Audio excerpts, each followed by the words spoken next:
سلامونه. نن دغه کتاب د The Mountain is You په نوم ما ویل دې باره کې په پښتو کې خبرې وکړم. که څه هم ما په انګلیش کې یو ویډیو جوړه کړې وه، خو ما ویل کېدلی شي څوک یې په پښتو کې وغواړي او خوښه یې کړي. There is nothing holding you back in your life more than yourself. کتاب په دې جمله شروع کېږي او رښتیا هم داسې کله کله تاسو ته پته وي چې موږ داسې احساسات او داسې بندیزونه په خپل خیالونو کې په ذهن کې په ځان پورې وتړو چې هغه زموږ پنجره جوړه شي، بیا موږ هېڅکله هغې نه نشو وتلی.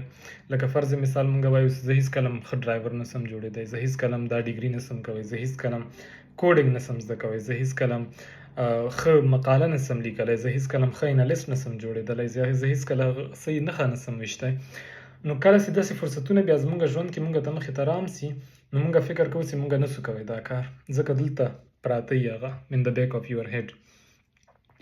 نو دغه کتاب چې ده بیا تاسو سره مرسته کوي چې څنګه ته دا خپل خیالونه اوورکم کړې، څنګه ته خپل خیالونو سره یو قسم مقابله وکړې او خپل ځان لکه تیار کړې داسې فرصتونو ته. داسې ژوند کې ډېر ښه چانسونه انسان ته راځي. انسان چې ژوندی د سا تر څو اخلي، نو ژوند پر مختلف بڼو، لکه ما ژوند کې په دې عمر کې تقریبا داسې شیونه لیدلي دي چې زه خپل ځان ته وایم زه ډیواینلی پروټیکټډ یم.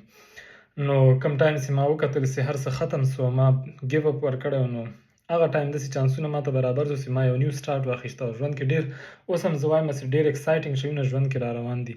نو تل ژوند ته سترګې په لار اوسئ. ډېر مختلف ښه خبرې پکې لیکي. فرض مثال وایي fear of falling، نو fear of failing، نو دې کې وایي چې څنګه مطلب دغه فیر چې کوم تا سره د ډاري ته څنګه ګیو اپ کړې، زیاتګۍ پرېږدې چې اوکې you have nothing to lose.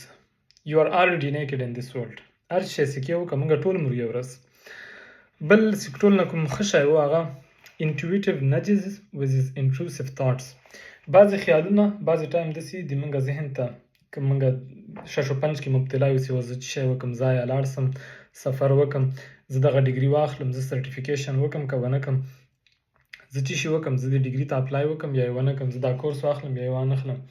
نو هغه ټایم موږ داسې بعضې شیونو کې مبتلا یو چې داسې خیالات موږ ته راځي چې یو خو انټویشن وي، یو چې د انټروسیو تاټس وي، یو داسې خیال وي چې هغه تا سره مرسته کوي چې ته ښه ګام پورته کړې، بل داسې خیال وي چې هغه تا ویروي.